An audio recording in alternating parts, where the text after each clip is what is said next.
الرزاق كلا مسهلا وبالخير يا فتاه فافتح لنا وبالهدى وبالعلم كلنا يا عليم فضلا اللهم علمنا من جهلنا وذكرنا من نسينا اللهم اجعل أعمالنا خالصة لوجهك الكريم وصلى الله على سيدنا محمد وعلى آله وصحبه وبارك وسلم الحمد لله رب العالمين Alhamdulillah amma ba'du wassalamualaikum warahmatullahi wabarakatuh. Segala puji bagi Allah Subhanahu wa taala dengan rahmatnya, belas kasih sayang yang kita dipilih oleh Allah dipertemukan lagi pada tengah hari ini untuk meneruskan lagi kuliah zuhur kita dengan meneruskan bacaan kitab Munyatul Musalli, muka surat 17. Bismillahirrahmanirrahim.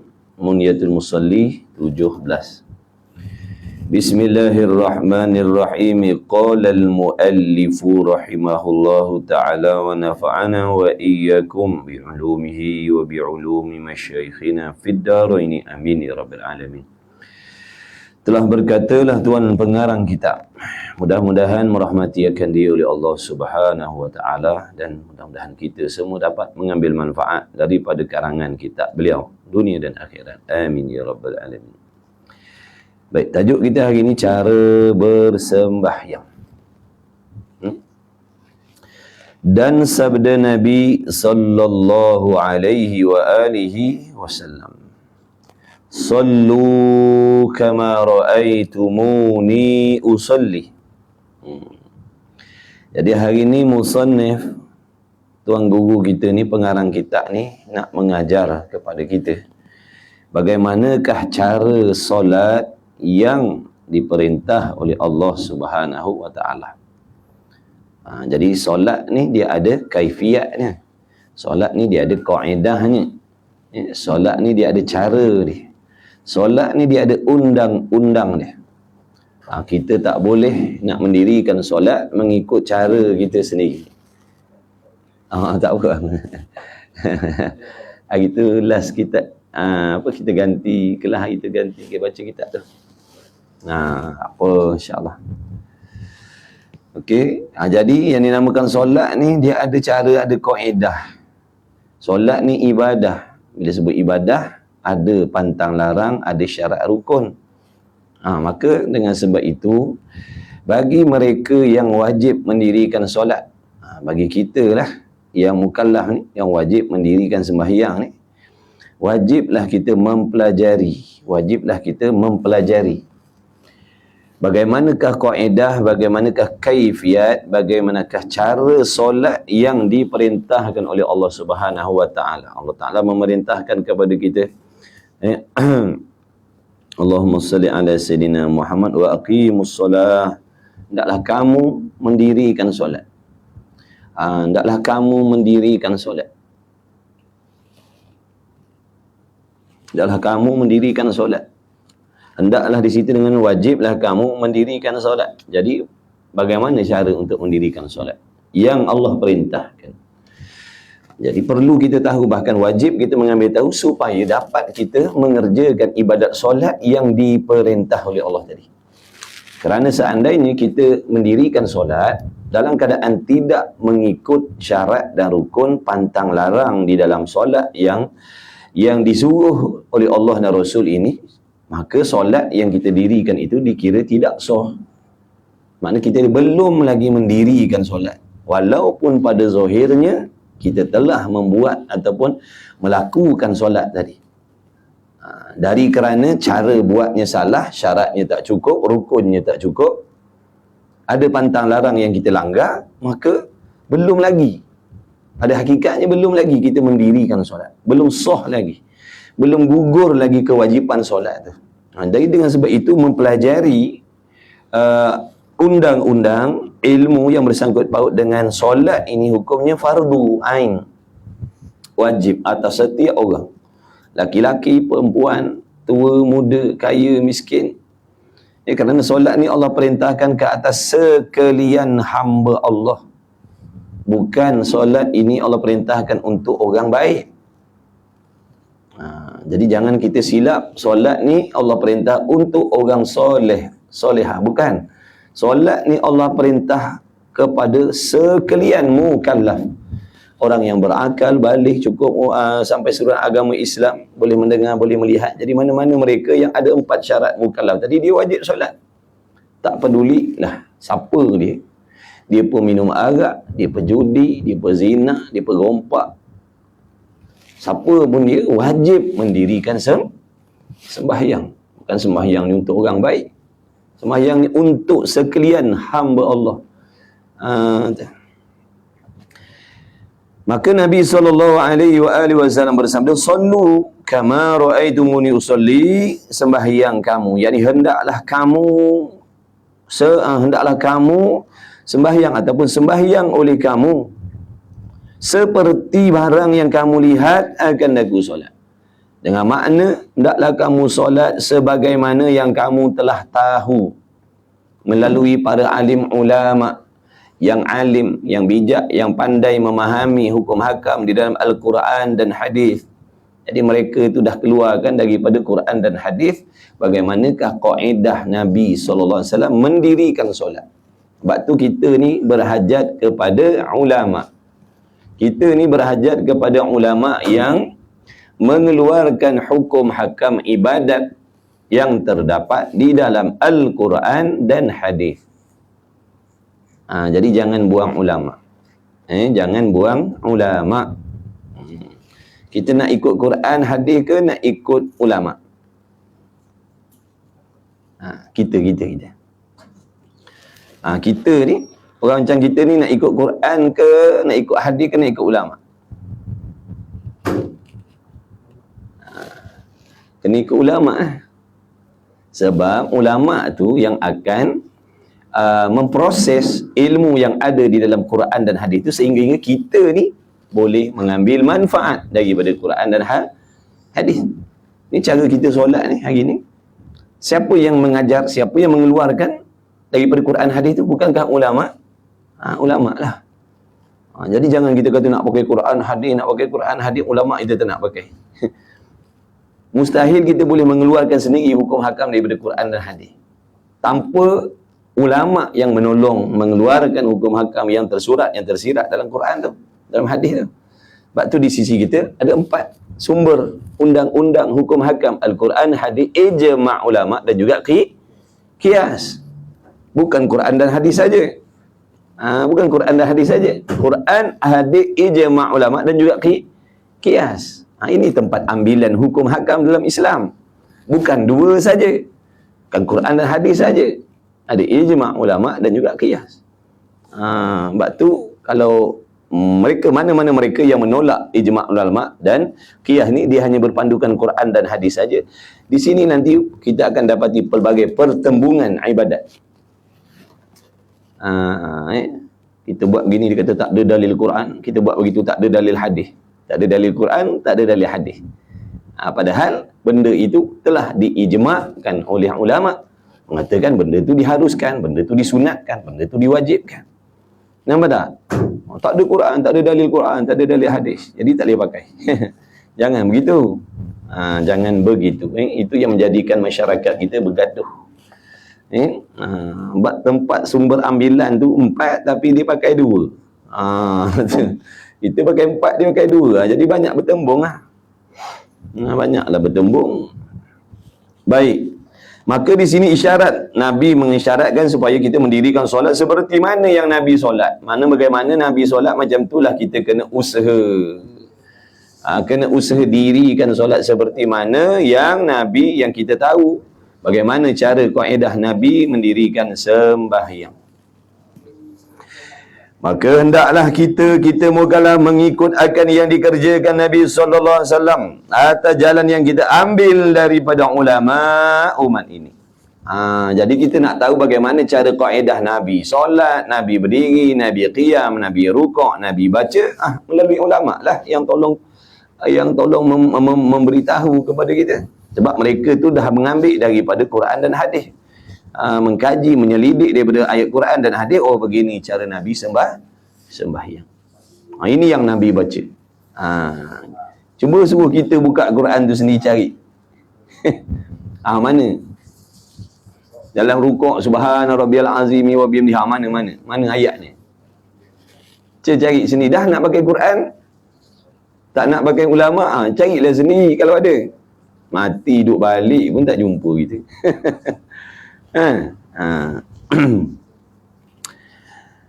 Jadi hendaklah kita ni mendirikan solat sama seperti mana yang Nabi solat, yakni bukan sahaja kelakuan zahirnya, bahkan kelakuan hatinya.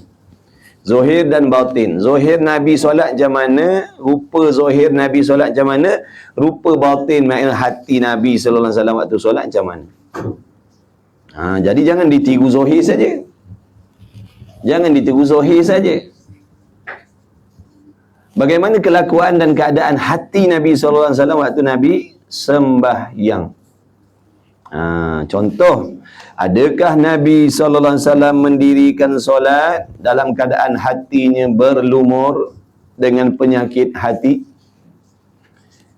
Adakah Nabi solat membawa hasad dengki? Adakah Nabi SAW solat membawa dendam? Adakah Nabi solat membawa dalam hatinya bersangka jahat? Adakah Nabi membawa hati yang cintakan dunia dalam solat dia? Tak ada. Sebab tu kita kena tiru zahir dan batin. Bagaimana Nabi solat zahirnya, bagaimana hati Nabi, begitulah yang kita nak kena usahakan. Maka kita jangan berpuas hati kalau sekadar zahirnya sahaja dah mengikut cara Nabi solat, tapi hati kita masih lagi tidak mengikut akhlak Nabi, akhlak hati Nabi sallallahu alaihi wasallam dalam sembahyang. Kita sambil sembahyang ada lagi dendam dengan orang kita bawa. Solat tapi bawa dendam. Allah tahu tak dalam hati kita ada dendam? Ya'lamu ma fis sudur. Allah Ta'ala mengetahui barang yang ada dalam hati. Jadi walaupun zahirnya nampak macam malaikat dah.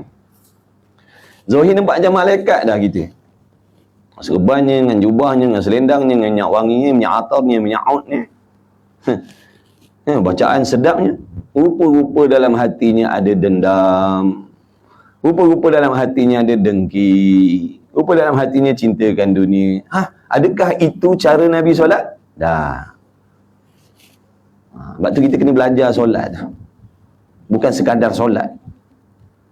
Masuk waktu dah, jom solat. Solat.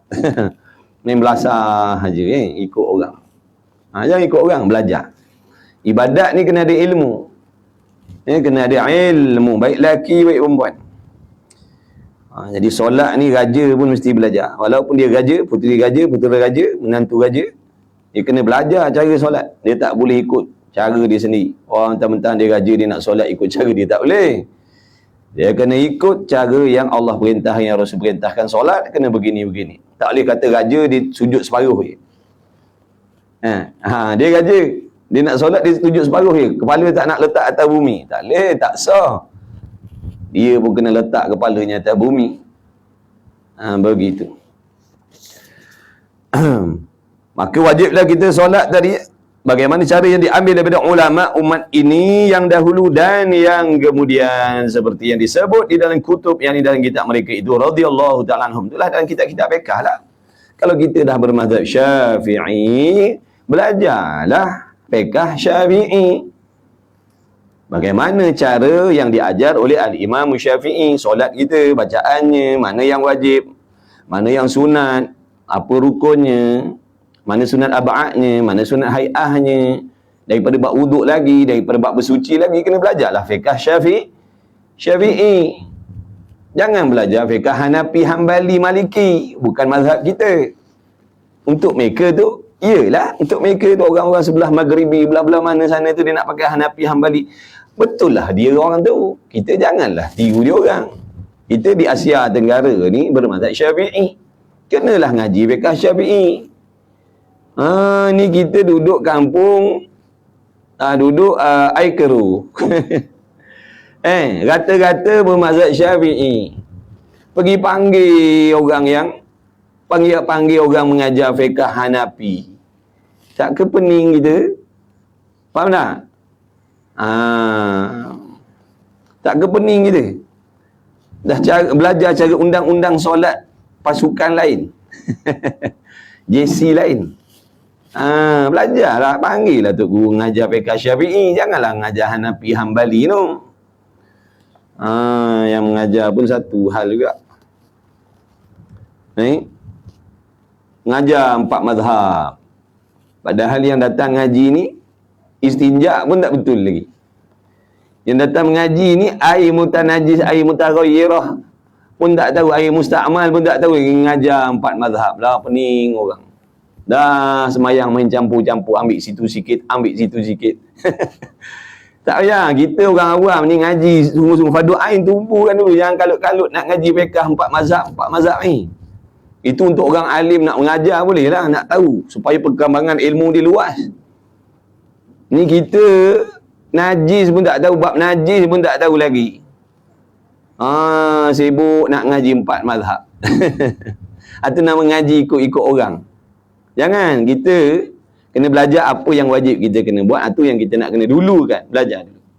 Besok bila dah tahu, dah pandai, dah beres, dah pada ain, bolehlah nak ambil tahu, oh Hanafi solatnya macam tu, oh Hanafi ambil uduknya begitu, oh di sisi mereka tak batal gini. Barulah kita maknanya, barulah manfaat kalau nak belajar 4 mazhab pun. Ini belum badu ain, tak lepas lagi heboh nak mengaji badu 4 mazhab. Jangan nanti rosak ibadat kita. Kita belajar ni tujuannya nak faham, nak bikin ibadat, bukan nak jadi lagi celaru dalam ibadat. Yang dinamakan dan yang dibilangkan dia daripada orang yang mendirikan sembahyang dan memeliharakan dia di sembahyang, barulah panggil orang yang mendirikan solat. Baru dipanggil orang yang mendirikan solat. Macam mana nak tahu cara Nabi solat yang ulama dah ajar tu? Belajarlah. Ni kitab ni inilah dia ilmu tentang solat yang ulama dah ambil daripada Quran dah. Dia dah bubuh dalam kitab. Macam mana nak tahu cara Nabi solat? Ni belajarlah kitab ni. Di antaranya banyak lagi kitab-kitab solat yang lain. Ni di antara dia. Muniyatul Musalli ni memang khusus nak cerita tentang solat je. Dia tak masuk bab zakat semua, tak masuk. Itu dalam kitab fiqh yang lagi luas lah, lagi besar. Ni belajar bab solat ni. Sebab bab solat ni lah yang paling ramai orang tak nak mengaji. Kalau kursus haji umrah penuh masjid. Kursus haji umrah penuh. Kursus semayang. Ni kursus lah ni. Betul? Kursus semayang lah ni. Tapi orang tak peduli nak belajar. Sebab apa? Semayang tak keluar duit. Pergi haji keluar duit tak? Banyak ke sikit? Haji. Umrah banyak pakai duit tak? 6-7 ribu lah sekarang. Jadi tak jadi. Jadi tak jadi. Jadi oleh kerana sembahyang ni tak kena bayar, sebab tu kita tak berasa rugi kalau sembahyang kita tidak sah. Sebab sembahyang kita ni free, tak kena bayar pun. Sembahyang kita free, tak kena bayar. Sebab tu kita tak berasa rugi. Batal lah. Tak sah lah. Kalau haji jangan. 10,000, 15,000 dah keluar, pergi jauh-jauh buat batal, tak ke rugi duit. Jadi oleh kerana takut rugi duit tadi, pakak-pakak lah bersungguh-sungguh sanggup ambil cuti kerja. Nak pergi kursus haji, nak pergi kursus umrah, takut haji umrahnya nanti tak sah. Sebab duit dah banyak keluar. Padahal ibadat haji umrah dengan solat mana lebih besar? Solat lebih besar. Tapi orang tak ramai nak belajar bab solat ni. Sebab tak pakai duit. Kalau zuhur, nak tunai zuhur kena keluar 5,000. Ramai orang datang belajar. Tak sah solat zuhur kecuali kena bayar 5,000. Pakak-pakak belajarlah bab semayang. Dia kata kena pakak belajarlah bab solat ni. Kalau kita tak belajar nanti sekarang tak sah semayang zuhur. Duit dah bayar 5,000 ni. Sekarang asar 5,000 lagi kena bayar. Lebih baik kita belajar. Na'udzubillah min zalik. Itu kenyataan. Cuba tengok sendiri, mana kursus haji umrah ramai tak orang ramai. Ni fardu ain bab solat ni, orang tak ramai nak ngaji. Padahal ini yang nak dilakukan. tiap hari sepanjang hidup. Orang tak peduli nak belajar. Sebab apa? Tak pakai modal. Jadi kalau batal pun tak ada masalah, tak melibatkan rugi duit. Na'udzubillah.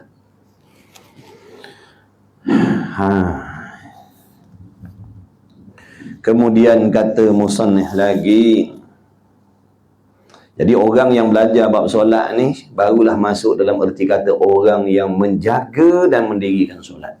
Kalau sekadar solat tak nak belajar, dia tak masuk dalam golongan orang yang mendirikan ataupun menjaga solat. Tak masuk dalam orang yang jaga solat. Kalau sekadar solat tanpa ilmu, misalkan solat mandi wajibnya entah betul tidak, wuduknya entah betul tidak, tutup auratnya entah betul tidak, pakaian yang dia pakai suci tidak, tak tahu, main belasah je, sedangkan sembahyang. Na'udzubillah. Rugi lah kita. Solat ni kalau kita buat salah, tak sah, jadi dosa. Dia jadi dosa. Sembahyang ni kalau kita buat caranya salah, tak sah dan tak diulang dengan cara yang betul, dia jadi dosa. Bukan boleh main tinggal macam tu. Dah sembahyang zuhur belum? Dah tadi sah tidak? Tak sah. Sebab apa? Pakai kain koyak. Dah tu tak ulang balik. Tak apalah, dah solat dah tadi. Boleh macam tu? Dah, kena ulang balik dengan solat yang betul. Kalau tak ulang sampai habis waktu dan tak diqadakkan pula, jadi maksiat, jadi dosa. Ingat, main buat je, asalkan buat. Batal tak apa, asalkan buat. Bukan macam tu. Tapi orang tak peduli nak belajar bab solat ni. Solat ni bila Allah tak terima, yang lain-lain Allah tak terima. Bila solat kita Allah tak terima, amalan lain semua tergantung pahalanya, tergantung. Jadi rugi buat keluar zakat, tolong sini, tolong sana, bantu sini, bantu sana, tak solat, rugi. Rugi, sangat-sangat rugi orang yang suka buat amal kebajikan tapi tak solat ataupun solatnya tak sah. Rugi sangat-sangat. Orang yang tak solat ni dia ada dua jenis. Satu, memang tak mendirikan solat. Yang kedua, solatnya tak sah. Sama je dua ni. Tak solat langsung dan solat tapi tak sah solatnya dan tak diulang dengan solat yang betul. 2 kali 5 je. Masuk dalam erti kata orang yang meninggalkan sembahyang. Orang yang tinggalkan sembahyang, segala pahala amal kebajikan yang lain digantung oleh Allah. Tergantung, dia tak terima. Dia tak terima. Pahala hajinya tergantung, pahala umrahnya tergantung, pahala zakatnya tergantung, pahala buat baik pada mak bapak dia tergantung, pahala buat baik anak bini tergantung, pahala buat baik pada laki tergantung, sebab solat dia tadi. Sebab tu baiki solat. Belajar bab solat. Kemudian maka adalah bagi sembahyang itu adalah rupa yang zahir yang sempurna, maka iaitu jadi kita kena tahu solat ni dia ada rupa zahir. Contohnya mana? Syarat seperti roh. Syarat-syarat semayang. Syarat sah semayang tu, kalau tak cukup syarat tu tak sah semayang. Jadi syarat-syarat sah semayang tu ibaratnya perumpamaannya seperti roh. Makna kalau solat tanpa roh, ibarat manusia tak ada roh. Ada faedah tak? Kita tubuh tak ada roh, tak ada faedah lah. Tubuh je, roh tak ada dah. Tak ada faedah lah. Maka rukunnya sembahyang seperti kepala dan badannya. Rukun solat pula, rukun-rukun sembahyang yang 13 tu, ibarat perumpamaannya seperti kepalanya manusia dan badannya manusia. Bayangkan kalau manusia tak ada kepala dan tak ada badan. Bayangkan kalau manusia dia tak ada kepala, tak ada badan. Itulah ibaratnya orang yang solat tanpa cukup rukun. Tanpa ada rukun, tanpa cukup rukun. Jadi ibaratnya seperti tubuh yang tak ada kepala dan tak ada badan. Dan sunat ab'ad itu seperti anggotanya. Sunat ab'ad. Benda sunat ab'ad. Ada ke sunat ab'ad? Apa benda? Entahlah. Ni dalam solat tu ada sunat. Perbuatan yang sunat, bacaan yang sunat. Sunat tu pula dalam solat ni ada 21 sunat ab'ad. Sunat ab'ad ni lah yang kalau kita tertinggal atau sengaja tinggal, Disunatkan pula sujud sahwi. Sunat ab'ad itu di sisi kita mazhab Syafi'i. Contohnya doa kunut di sisi kita bermazhab Syafi'i sunat ab'ad. Jangan ikut mazhab lain, di sisi mereka tidak sunat ab'ad. Di sisi kita mazhab Syafi'i sunat ab'ad doa kunut. Nampak tak?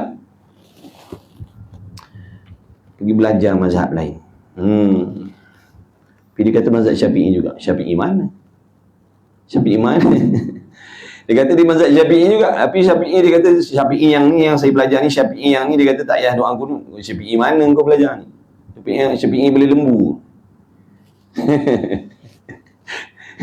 Kalau Imam Syafi'i tu, dia kata sunat ab'ad. Tapi kalau Syafi'i yang boleh lembu tu tak tahulah. Salah Syafi'i dia pergi mengaji. Dia kata dia mazhab Syafi'i tapi tak baca doa kunut. Pelik ni, Syafi'i mana ni? Sunat ab'ad doa kunut tu. Jadi kalau tertinggal atau sengaja tinggal, sunat sujud sahwi. Tujuan dia tampal balik lubang tadi tu. Jadi kita ni di sisi mazhab Syafi'i kalau solat subuh tu tak baca doa kunut, ibaratnya kalau pakai baju berlubang.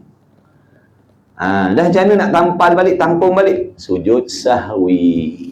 Bila sujud sahwi, tertutup balik lubang nanti. Kalau tak nak sujud sahwi, baju juga orang panggil, tapi berlubang lah baju dia. Boleh pakai, tapi berlubang lah, nampak ketiak lah. Nampak ketiak lah. Baju juga, tapi berlubang lah. Tapi bila dia sujud sahwi, tertutup lubang tu. Itu sujud sahwi, bukan sujud sawi. Sujud sahwi, bukan sawi. Sahwi. Sujud sahwi, main belasah je sujud sahwi. Sawi tu nak masak. Sawi goreng. Tu sawi goreng. Maka rukunnya habis. Dan sunat hai'ah itu. Sunat ab'ad. Bila sebut sunat ab'ad ada berapa? Kita nak kena tahulah. Takut-takut nanti kan kita tertinggal. Contoh saya solat, saya tak tahu sunat ab'ad tu apa. Saya tinggalkan tanpa saya sedar, sampai saya tahu benda tu sunat ab'ad tapi saya tak buat. Apa bagi salam, Assalamualaikum, Assalamualaikum, habis beres. Saya tak sedar rupanya baju saya tadi koyak rabak tanpa ditampal. Sebab saya tak tahu, saya dah meninggalkan beberapa sunat ab'ad. Jadi perlu kita tahu sunat ab'ad tu ada berapa, supaya kita boleh hati-hati nanti dalam solat jangan tak buat. Kalau kita tak tahu, kita tertinggal ke, sengaja tinggal pun kita tak tahu, yang belasah je. Rupanya kita dah tertinggal sunat ab'ad. Tiap kali solat, tiap kali tu tak buat sunat ab'ad. Kita rasa macam sempurna tak? Rupa koyak rabak baju yang kita pakai tak berasal. Tak nak belajar, tak nak ambil tahu. Berasa pandai dah, berasa alim dah. Lagu ni kat mana solat Jumaat? Imam satu rakaat dia bagi salam. Solat Jumaat, solat Jumaat satu rakaat. Macam tu imam bagi salam, yang lain semua bagi salam. Padan muka kita. Padan muka kita lah. Kita tak boleh ikut imam apabila imam membuat benda yang membatalkan solat. Bila dah tahu tu imam bagi salam, tu imam tak batal, dia bagi salam dengan tidak sengaja. Pada tu imam tak batal. Pada kita yang sedar satu rakaat ni yang pergi bagi salam juga, buat apa? Bangunlah. Subhanallah. Kita untuk imam tu isyarat. Tertinggal satu rakaat lagi, tu imam kalut nak pergi mana tak tahu. Salat Jumaat satu rakaat. Habis sujud pertama duduk tahiyat. Duduk antara sujud kedua duduk tahiyat. Assalamualaikum bagi salam. Yang lain pakak bagi salam, Assalamualaikum. Assalamualaikum. Tu yang kata dah pandai now semayang. Disuruh ikut imam ni pada perbuatan yang tidak membatalkan solat. Kalau perbuatan yang membatalkan solat, tak boleh ikut imam. Ni kita dengar satu lapis wajib ikut tu imam. Tu yang ikut tu imam pergi balik rumah tu. Tu imam balik rumah pun ikut. Tu imam kata, kau nak ke mana ni? Ikut tu imam. Kenapa? Kan wajib ikut tu imam. Tu dalam semayang. Sampai ke rumah tu imam diikut tu imam. Belajar. Patutnya kita kat belakang tu, kalau kita yakin dah satu rakaat tu imam bagi salam, kita kata subhanallah, qasatkan zikir, menegur imam, bagi tahu bahawa ni rakaat tak cukup lagi, tu imam terlupa bagi salam dah, kita bangun lah. Tunggulah tu imam dalam qiyam tu, nanti kalau tu imam teringat, dia masuk balik sembahyang, dia berdiri lah. Ini pakak bagi salam semua bagi tahu balik. Kita solat balik Boleh tak? Tak boleh lah nak kena baca khutbah balik, sebab mualat tu putus dah, mualat tu. Putus mualat dah kan, di antara khutbah dengan solat Jumaat ada mualat. Lepas khutbah tak boleh makan cendol. Lepas khutbah makan cendol dulu, pun solat Jumaat. Mana boleh putus mualat dah. Kalau nak ulang balik Jumaat, kena baca khutbah balik. Baca yang rukun-rukun dah lah, tak payah yang syarah panjang-panjang tu. Ambil rukun-rukunnya, solat balik. Tapi sebenarnya tak perlu pun macam itu. Bangunlah balik, masuk semayang balik imam, nanti kan sujudlah sahwi. Nampak tak? Itu yang kita kata semayang senang. Tu imam bangun rakaat kelima pun kita bangun. Kalau imam bangun tu kita duduk je. Tak boleh ikut. Tunggu tu imam sampai dia duduk tahiyat balik. Bila Zuhur 4 kan, contoh 4 kan saya terlupa entah apa, saya ingat pergi mancing ke apa benda saya bangun rakaat kelima. Memang pada saya mati-mati saya ingat 3 rakaat pada saya lah. Tapi yang belakang ni dah siap genggam jari dah, 1, 2, 3, 4, yakin dah ini 4 rakaat ni. Pasal pula dia bangun budak ni. Maknanya tak boleh kita ikut. Kalau kita bangun, batal semayang kita. Kalau kita bangun, batal semayang kita, sebab mengikut tu imam pada perbuatan yang membatalkan tambah rakaat lah. Nisbah kita tambah rakaat, nisbah imam tak batal sebab dia tak sengaja. Kita tunggu dalam tahiyat tu lah. Kan tu imam bangun, dia rukuk, dia memang mati-mati di syuk sendiri, dia kata memang betul lah dia rukuk, dia tidak, dia sujud, kan dia duduk tahiyat. Kalau dia bagi salam.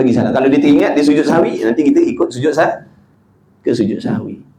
Tapi kalau tu imam bangun rakaat kelima, kita bangun, batal semayang kita. Jadi rupa semayang ni ada zahir dan ada baginya sunat hai'ah pula. Sunat hai'ah dalam semayang ni banyak.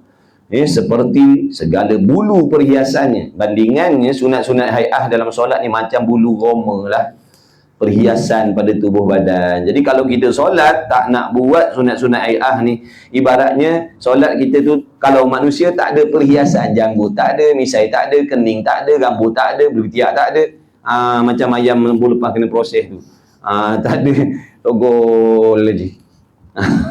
Kan kadang kita ni semayang nak ambil yang wajib. Sunat, ni sunat, tak buat pun tak batas semayang. Tu kita.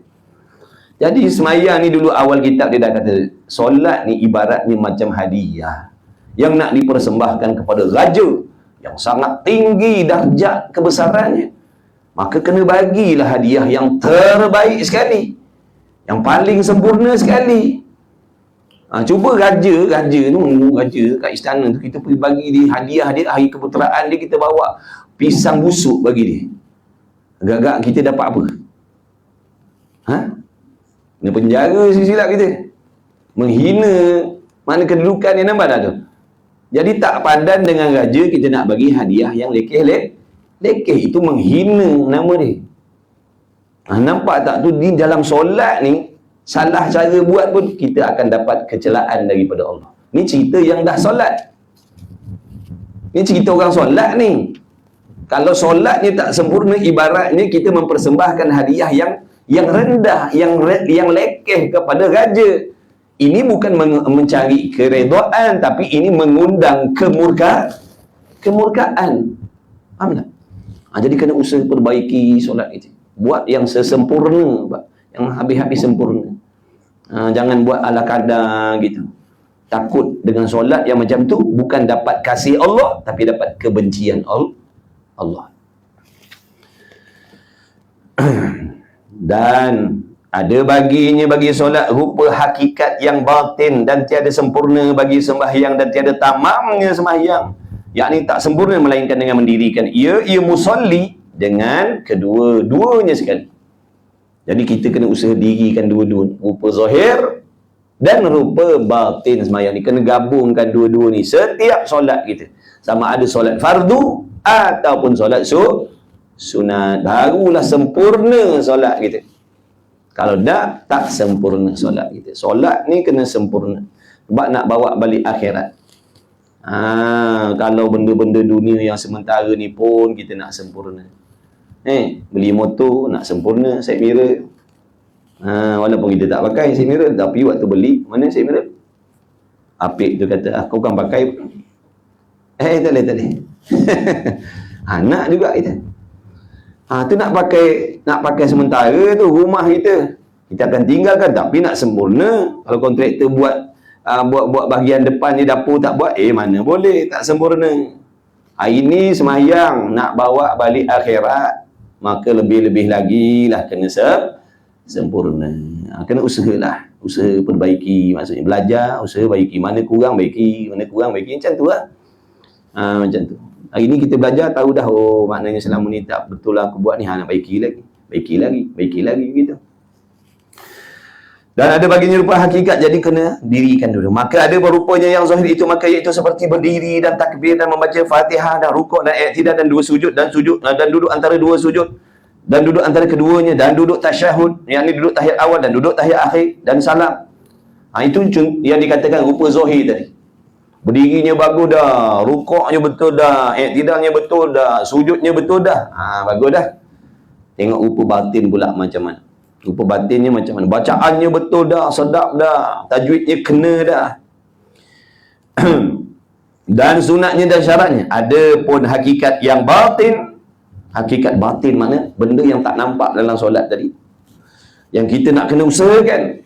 Maka seumpama khusyuk. Tu khusyuk ni rupa batin semayang. Rupa solat yang batin, yang tak boleh dilihat dengan mata kita. Macam qiyam tadi boleh tengok. Kalau orang tu berdiri condong ke, goyang gaih ke, nampaklah tak sempurna perbuatan zahir solat. Ni batin ni tak nampak. Kadang tubuhnya betul dah, tegak dah, tak bergoyang, tak bergoncang dah. Tapi rupanya hati kat padang bola, hati kat tengah laut. Mancing dalam semayang. Tengah semayang mancing, sambil-sambil semayang, sambil-sambil mancing. Strike. Tak khusyuk lah. Jadi rupa zahir saja, rupa batin tak ada.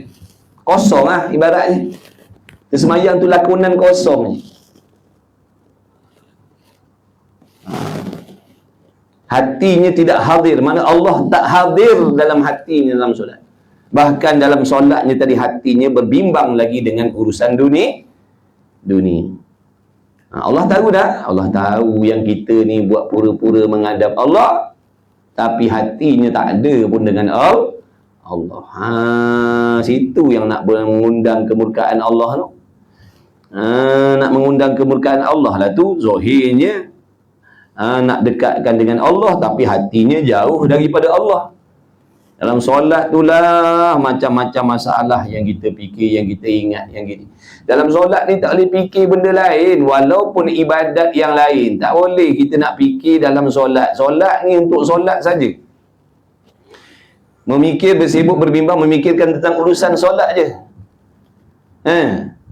Dalam solat tak boleh kita nak bersibuk memikirkan masalah nak haji dalam solat, tapi mikir tentang ibadat haji. Dalam solat sibuk mikir nak umrah. Dalam solat mikir nak ziarah. Tak boleh. Tidak khusyuk namanya. Khusyuk ni tetap hatinya mengingat kepada Allah, membesarkan Allah di dalam hati, merasakan kebesaran Allah dalam diri dia. Merasakan kebesaran Allah, memuliakan Allah, memuji-muji Allah, menghinakan diri dalam solat tadi. Masa yang kita ni berkehendak, bergantung, berhajat kepada Allah, nak menjayakan solat ni semata-mata pertolongan Allah. Kita boleh qiyam ni, boleh berdiri, boleh rukuk, boleh baca, boleh ingat ni, semuanya pertolongan Allah. Betapa hinanya kita ni. serba-serbi bergantung, berharap, berhajat kepada pertolongan Allah. Merasa hina, ya Allah, aku berharap kepada Kau, wahai Allah, wahai Tuhan yang Maha Kuasa. Bagilah taufik kepada aku ni, supaya aku dapat menyudahkan sembahyang aku ni. Bagilah taufik, ya Allah, pertolongan supaya dapat aku ni khusyuk hati. Dah boleh tak kita khusyuk kalau tak ditolong oleh Allah? Mustahil. Nampak tak? Jadi serba-serbi, zahir batin, kita nak mendirikan solat tadi, berhajat, bergantung kepada pertolongan Allah. Situlah kita merasa betapa hinanya kita. Kalau Allah tak tolong, tak boleh kita nak solat. Tak boleh nak membaca, tak boleh nak mengingat. Betul tak?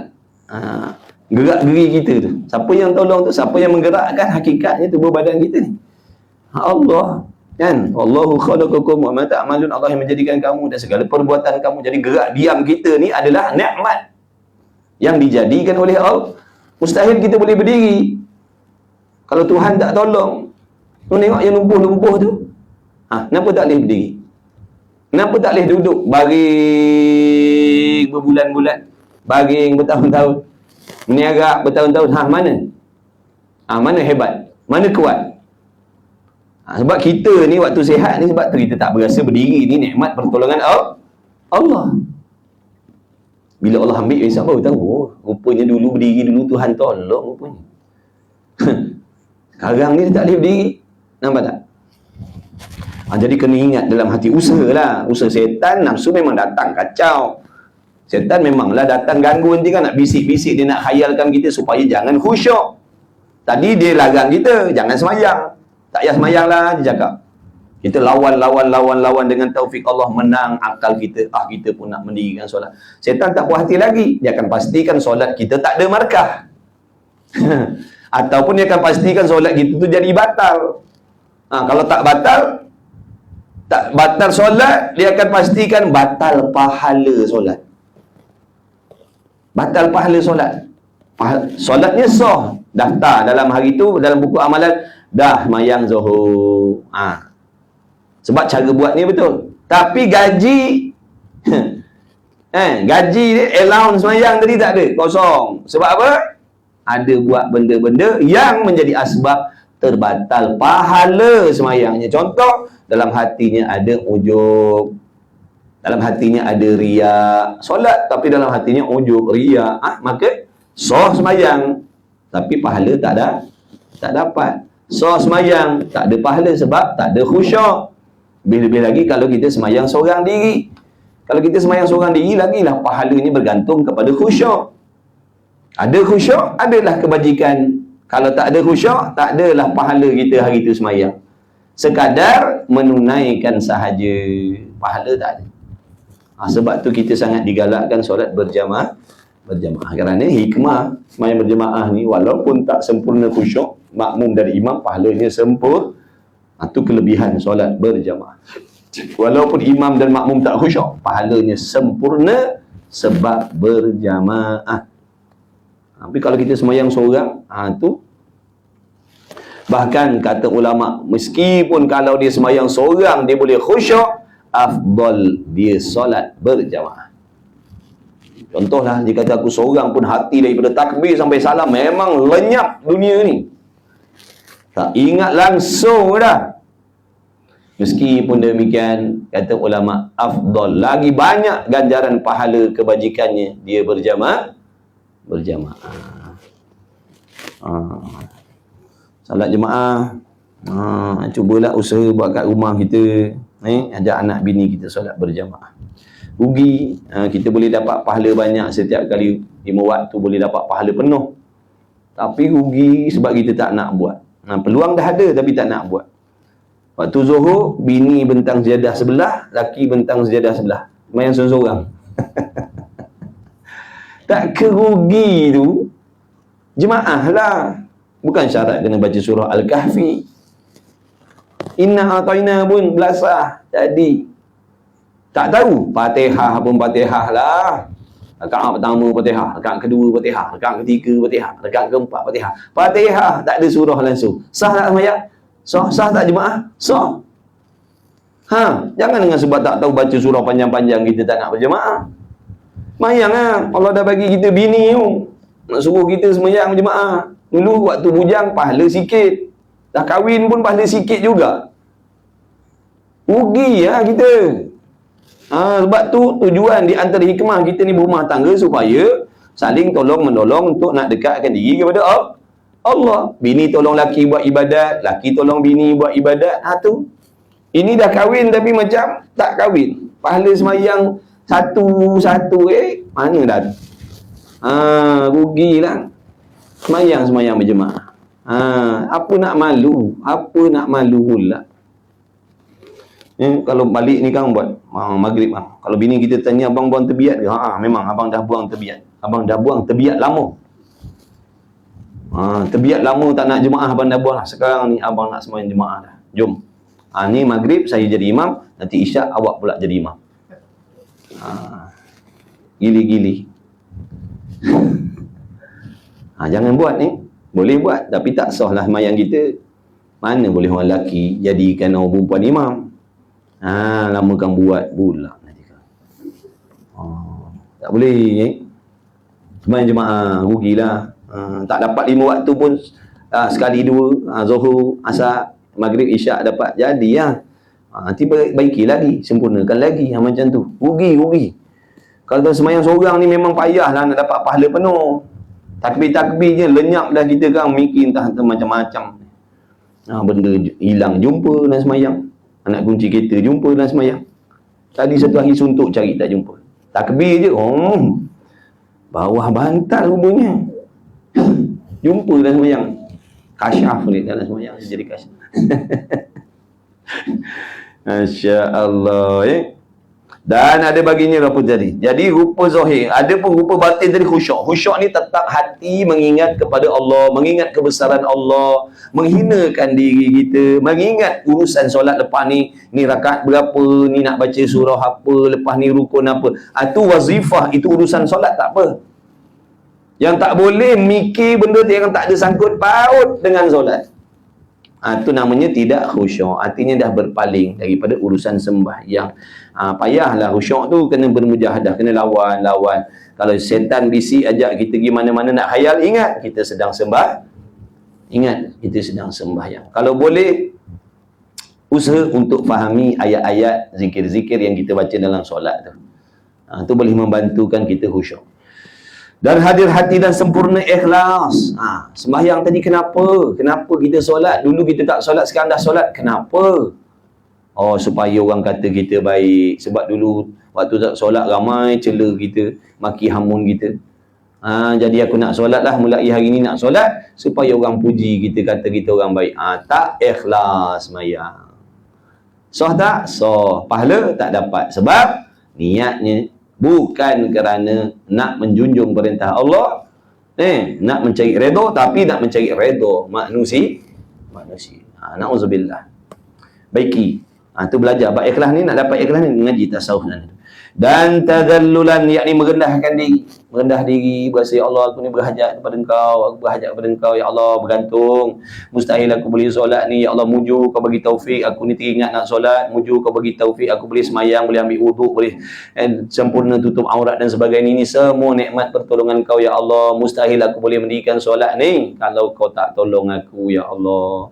Hinanya lah aku. Jadikanlah aku orang yang istiqamah solat. Lepas ni nanti aku nak solat lagi, ya Allah, bagilah pertolongan. Tu menghinakan diri kepada Allah. Waktu sujud tu mengaku banyak dosa, mengaku banyak salah, kemudian merasakan kehebatan, ya Allah, Kaulah yang maha mulia, aku ni hina. Kaulah yang maha mengetahui, aku ni jahil, ya Allah. Kaulah yang maha kaya, tak berkendak, tak berhajat, tapi aku ni sentiasa berhajat, bergantung kepada Engkau, ya Allah. Tu contohlah.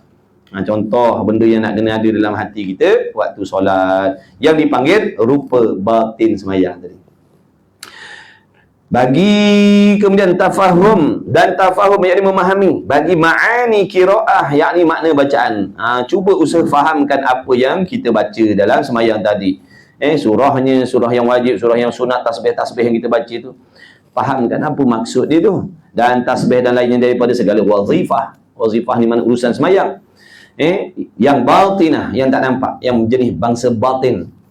Khusyuk, merendah diri, bersih hati, dalam hati tak ada ujub, riak, takabur, sum'ah, dalam hati tak ada dengki, dalam hati tak ada dendam.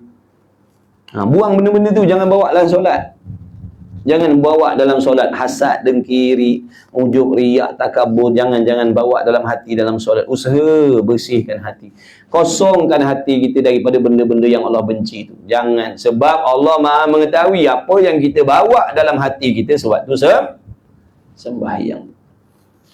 Zuhir je wangi. Pakai minyak atar.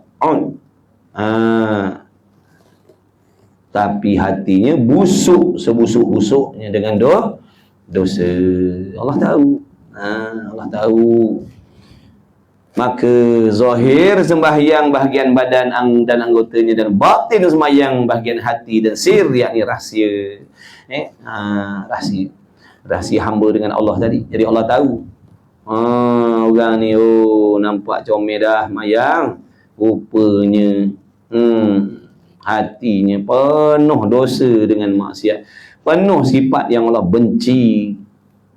Waktu solat bawa sifat yang Allah benci. Dan demikian itu tempat tilik Allah Subhanahu wa ta'ala daripada hambanya, iaitu hati dan sir. Maknanya kena dua-dua tu jagalah. Usaha. Tiap kali solat ada azam nak baiki. Mudah-mudahan solat kali ini lebih baik daripada solat yang tadi. Macam itulah setiap kali. Cukuplah sekadar itu. Wallahu subhanahu wa ta'ala a'lam wa ilmuhu wa atam. Bismillahirrahmanirrahim. Alhamdulillahirabbil alamin, wassalatu wassalamu ala Rasulillah wa ala alihi. Allahumma rabbana fa'na bima 'allamtana. Rabbana 'allimna alladhi ma yanfa'una, rabbana faqih ahlana wa qarabati lana fi dinina ma'a ahli qutri unsa wa dzakar. Wassallallahu alaihi Muhammad wa ala alihi wa sahbihi wa baraka wa sallam. Alhamdulillahirabbil alamin. Solat zahir sah, solat batin tak sempurna. Maknanya kita tak mendirikan hakikat semayang yang sebenar lah. Itu maksud dia, tak sempurna tadi. Sah semayang, bukan suruh qada balik. Cuma tak sempurna buat tu. Yang sempurnanya, zahir dan batinnya didirikan, ditunaikan. Wallahu a'lam.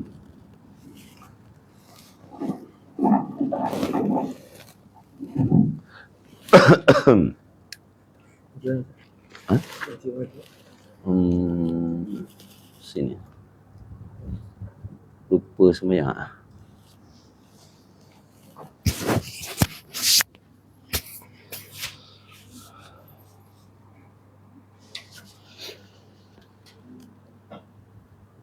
Iqamati solat. Allahu Akbar. Asyhadu an la